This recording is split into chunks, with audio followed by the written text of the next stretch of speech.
Hey everybody, Mike Lofton. Just jumping on here to do a quick, shorter than 10-minute video on walking through a P&L, something that every business owner should do, but unfortunately, not all of them do. So let's go ahead and dive into it here. I just pulled this P&L statement off of Excel. There's very varying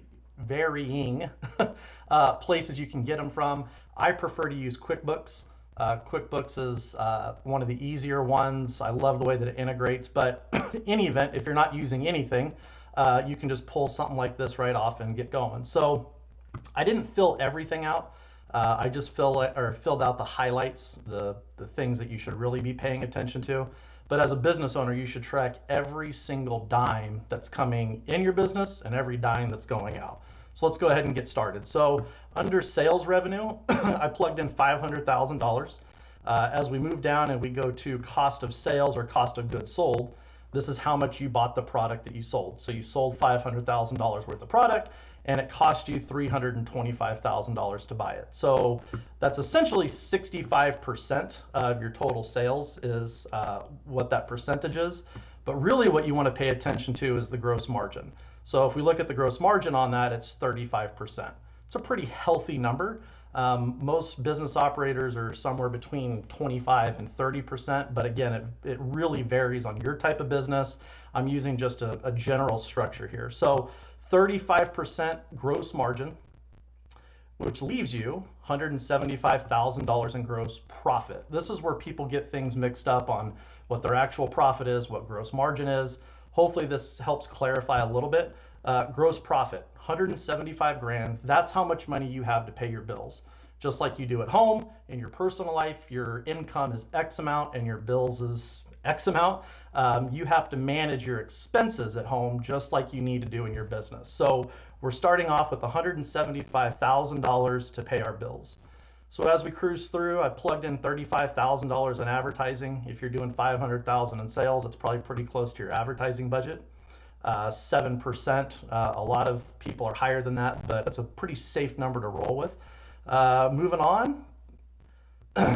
Skipped all this stuff because, again, I don't know your business. I'm just doing a generic. Wages and salaries, 75 grand or 15% of your gross sales. That's where a lot of businesses operate at, and honestly, that's your number one expense is wages and payroll. So the closer you can get that 15% down to 12, the more money you're holding back and more profit you're able to bring back to the company. But for the sake of this example, I've got it at a 15% just to be safe. $6,000 in rent. You have an office, so you're spending $2,000 a month in supplies. You have to get printer, ink, and pens that people take home and all that fun stuff you go through as a business owner. Moving down, telephone, $1,000, utilities, $4,000. I can tell you right now, if you don't know these numbers, you need to stop what you're doing as a business owner and immediately go figure out what that looks like. Because if you're just having expenses floating all over the place and you don't really know what they are, how do you know if you're actually running a profitable and successful business? Insurance, $4,000. Repairs and maintenance, you got to fix things that go on at the office or fix things around, maybe it's a home office, but in any event, you're going to be spending money.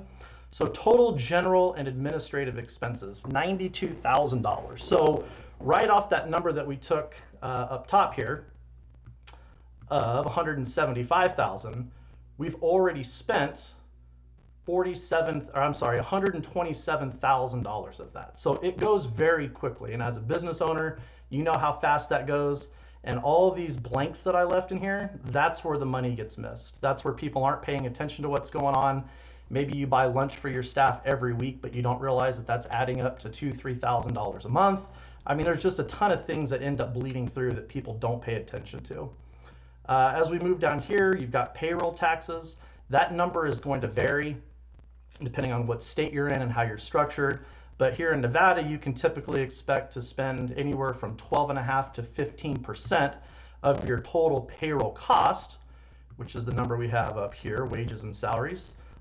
75,000. That's a pretty reasonable number to say that you're going to be spending 11,250 in payroll taxes.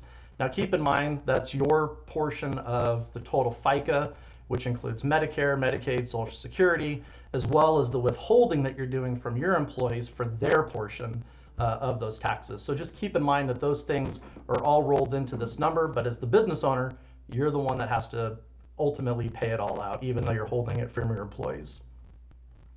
So that gives you a net profit of $36,000. So a lot of the times when I'm talking to folks, they're really confused because way up here, they're like, well, Mike, I'm sitting at a 35% gross margin.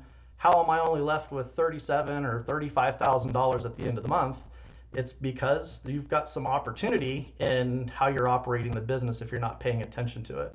So as we come down and we look at that number again of 36,000, that's really 7%, which to be honest with you, isn't a horrible number.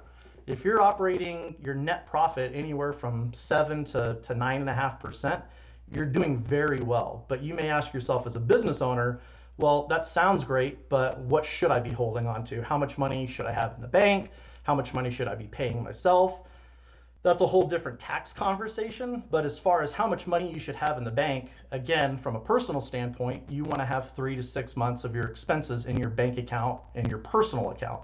It's no different than your business. If you are a business owner and you just went through COVID, and congratulations if you went through COVID and you're making it out, you want to have 3 to 6 months of your total business expenses in your bank account, which means you've got to come up with a percentage that you're willing to hold back from this net profit number.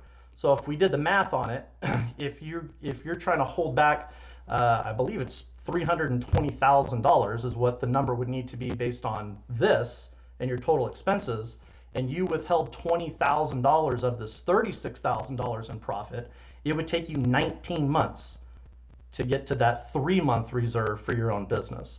So you've really got to take a look as a business owner on, are you ready for what's coming up in the future? Nobody predicted COVID, but there was a ton of businesses that closed, and I'm willing to bet you a lot of them didn't have the reserve in the bank because they were focused on increasing this net profit number for their own pocket as opposed to protecting the business and your long term.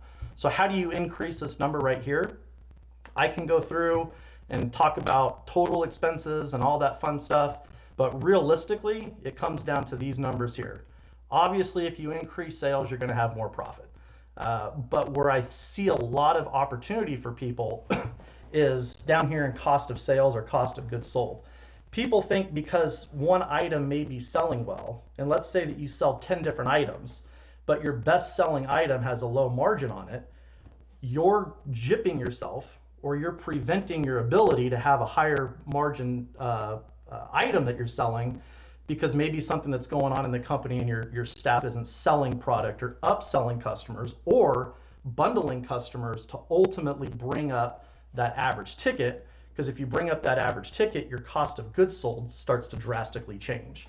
So yes, increasing sales is great, but I also like people to take a look at what's going on with their cost of sales and making sure that your product mix and what you're actually selling is something that's profitable for you. If you have to sell 3 items to have the same gross margin or the same profit on one item, that's 3 times the work.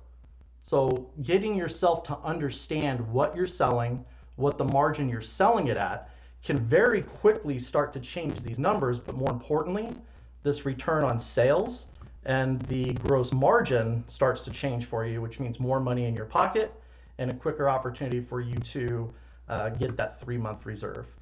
Just wanted to go through something basic with everybody. If you have any questions, feel free to reach out to me. You can visit my website, loftonapproved.com, schedule your 15-minute free consultation. And I love diving into this stuff and going to the analytics. Appreciate it.